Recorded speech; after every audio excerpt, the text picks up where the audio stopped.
prior to AD 70. We see that Mark wrote to the Romans. We see that Luke wrote to Theophilus and the Gentile believers. But Matthew writes this book to the Jewish believers. All right. Matthew also writes the gospel to provide to his readers an eyewitness account of Jesus the Christ and his life. It is within this sermonic presentation that God has empowered us to deal with not only some situations, but every situation, if we would only trust him and obey. Amen. I think Mark wants us to realize there's nothing too hard for God. Yes. If we would only have faith, trust him and take him at his word, he said God will help us to deal with and get through it. Amen. Now, in light of the fact that we all, from time to time, encounter situations that we never thought that we would find ourselves in. But regardless of where you find yourself, you got to know that God will still make a way somehow. Yes, if you would only trust him and seek to know him with a deeper meaning and understanding.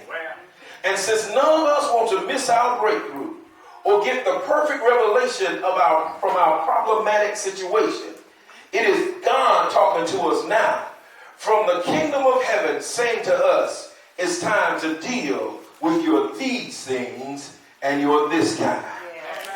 Allow me quickly to jump right into this word. I don't want to prolong because it's not a long word, but I want you to get what I'm trying to say.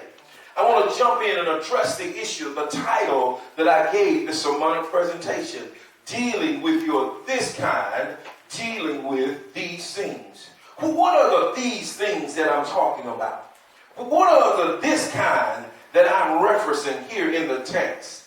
Your these things and your this kind that we have to deal with are the things that you have to confront face to face and deal with them in order to be delivered from the troubles of life. Yes. When I reference these kind or this kind or these things, there's something in your life that's preventing you to hear from the Lord. Come on. There's something in your life that's preventing you from drawing closer to him. That's right. There's something in your life that won't allow God to take you to the next level because you're comfortable at this level. All right. Those are the this kind and the these things that I'm saying we have to deal with. Amen. The these things and the this kind that I'm talking about is the real problem that shows up without your permission. Now, I don't know about you, but I got real problems. Somebody, y'all got them play problems. I got real problems. When my problems show up, can't nobody fix them but Jesus. Come on, somebody. I don't have problems like y'all have problems.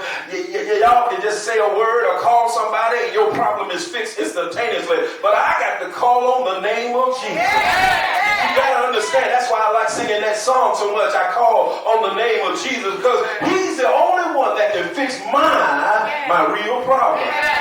My these things and my this kind. These are the haters that don't understand you. Matter of fact, they don't like you, and in most cases, they don't even know you. But they hate on you anyway.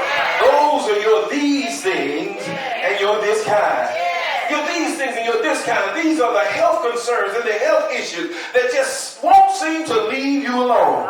You went to the doctor last month and you got a checkup and he said you were in good health, but this month he said you got to lose a little bit more weight. He said your cholesterol is still a little bit too high. He said I got to put you on one more prescription to make sure everything is all right. That is your these things and your this kind.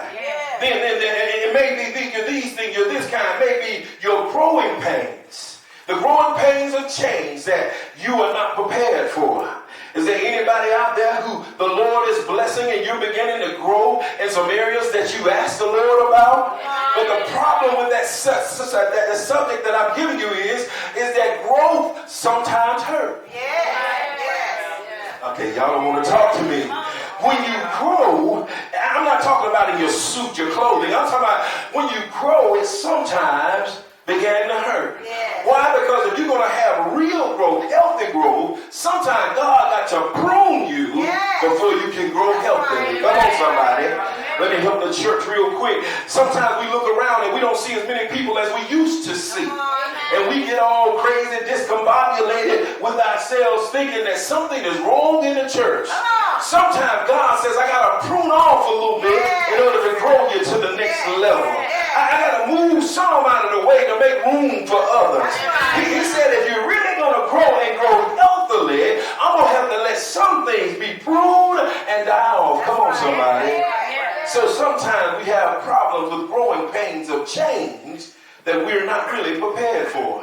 So some of us, these things, this kind, is people, places, and things that God has permitted to attach itself to us that we really don't know what to do with. In other words, you know those, let me give a biblical term, it's the thorns in your flesh. It's those things that really irritate you, but you need them to stay closer to the Lord. It's those things that, you know those people who rub you the wrong way, but if they didn't do it the way they did it, you would pray the way you pray. Come on, somebody. You wouldn't smile and shout sometimes in the middle of worship because you wouldn't have a memory that the Lord still can make a way somehow. These are the thorns in your flesh. These are things that you really don't know what to do with. Oak Grove, can I tell you real quick, if we're going to receive peace from God, we must learn how to deal with our these things and our this kind. If we're going to deal with them, though, we must come to grips with the fact that we need help from the Lord. In other words, we can't do this by ourselves. We can't vote enough to make this happen. We can't come together on one accord a way to make this happen, but we need help from our God. And you got to understand that it ain't just God who's going to help us. He's going to send some folks to help us also. Come on, somebody. So we can't be hating on new folk when they show up and want to do stuff. Y'all cried on me. I know we got what we got and we like what we like, but God is going to send some folks with what we need. So we're going to have to learn to adapt to what God is sending and allow them to bless the house also. We cannot be a team of me. We cannot, if you are the church, we cannot be a team of me. This is the place where you feel like you don't need anybody but you. This is the place where you think that if you can just get enough people that look like you, act like you, and talk like you, we're going to make it anyhow. No, we need the Lord and everybody that the Lord is going to send this way. Come on, somebody. Let me help you. I was thinking about this and I thought about, anybody remember the movie came out a few yesterdays ago, Welcome Home, Roscoe Jenkins. Come on, somebody.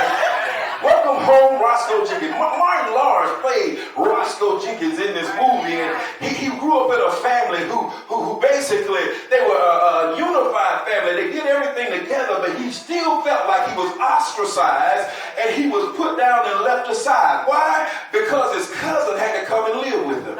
So it appeared that his cousin was getting more attention than he was. So he felt some kind of way in life. When he grew up and got out of the house, he said he was a team of me.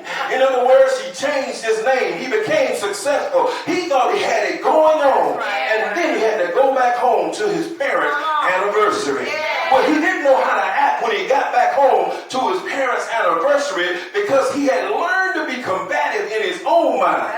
So when he got back home, he continued to try to compete with the cousin that grew up with him. But the problem is what he didn't understand was the extra attention that his mother and father gave to the cousin wasn't because they loved the cousin more, but because they thought the cousin needed more to make it through. Come on, somebody. But look at Mr. Martin Lawrence, Mr. Roscoe Jenkins. He has become a team of me. Matter of fact, he told him that wasn't his name anymore. He changed his name, and he had made it all by himself. Have you ever heard anybody say, I made it by myself? They got to do it themselves. Yeah. You can't be a team of you or a team of me and make it on this journey. We got to depend on God and everybody that God